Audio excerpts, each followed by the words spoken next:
This is a clip from the Cannon podcast. To hear the full episode and get access to exclusive benefits, head over to patreon.com/thecannonpod and sign up for just £3 a month. Talking of strikers, there is one back. A surprise return because I didn't see it coming this soon, but Gabriel Jesus is back. Back in full training, I believe. We're back in training at least. And, some fans saying he might be available for the game against Fulham. Now Arsenal will have a bit of a dilemma, going forwards. You've got the whole Nketiah's performing pretty well. Havertz can play as a number 9. You've got Trossard, who can play there as well. And you've got Gabriel Jesus. So, George, the return of Gabriel Jesus, does it change the game for Arsenal? Or is it one that he has to earn his place back into the team? It's an interesting phrase, game changing. Yeah, it's a good one to kind of apply here. Put that in a YouTube title. Maybe. Yeah, exactly.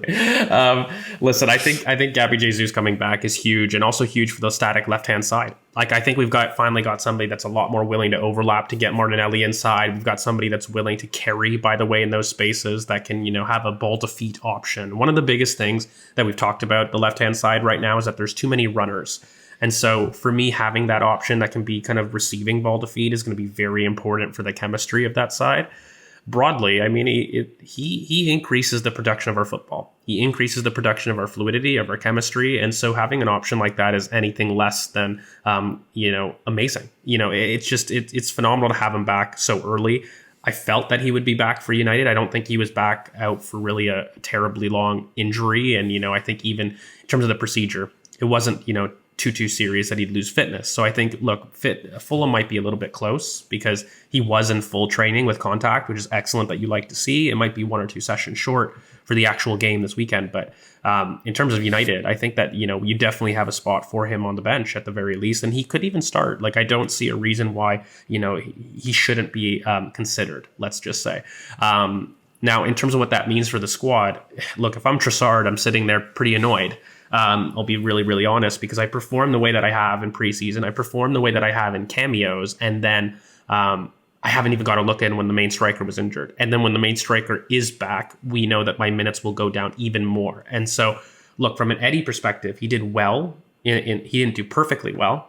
But I think there's other players in the squad that might be looking at, listen, we've rotated, but we haven't rotated to the degree that I thought we did. And when you add another quality option like that, Jesus starts. No matter what kind of starting 11 you might look at, he starts. And I think that's along with Martinelli, that's along with Saka. And when you have more guaranteed starting spots, it just means less minutes for the other guys. And I think we're going to be asking a lot of questions about experimentation here, because I think Gabriel Jesus is a solution to a lot of the issues we see with Havertz in possession.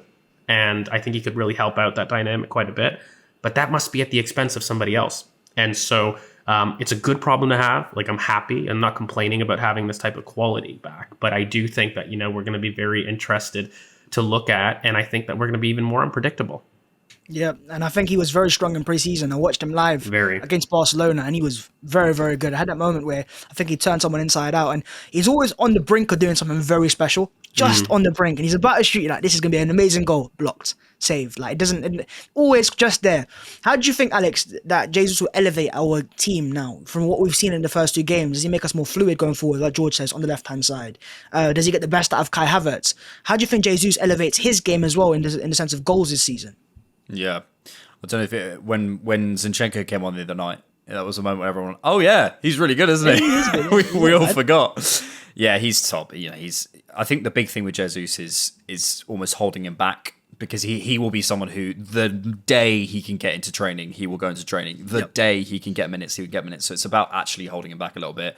I agree. I don't want him to start at Fulham, to be honest. I think we should have enough to beat them.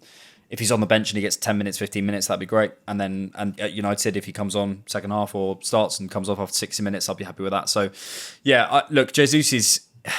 We all saw the impact on our game last season, and there is 100% a read on this team and the way we've recruited this summer, that we're essentially trying to preserve what we had. And essentially just add to it. You could say Declan Rice was the replacement for Granit Xhaka in very simple terms. Jurriën Timber added depth, and Kai Havertz basically means that we can rotate in and out with a couple of positions. We're not trying to change anything. And in many ways, I'd understand that if that's actually what we said, because Jesus is unbelievable. Like, the energy, the facilitation that he does. The only thing you'd say he doesn't have is that clinical striker's edge. But there's also that thing of, like, when you look at Arsenal, what are our threats? who are the biggest non-penalty XG guys in our team? They're Saka and Martinelli. So then who do those guys need? They need a facilitator.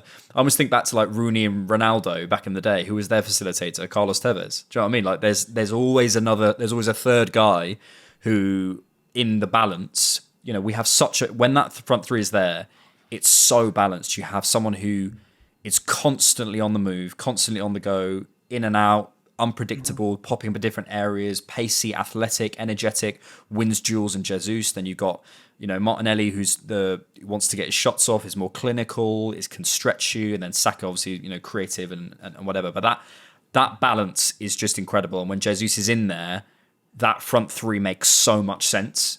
I think without him, it can be a little bit clunky at times, but it just makes absolute perfect sense with Jesus. He's the full stop at the end of the sentence. He is the guy. Like, he makes everything click.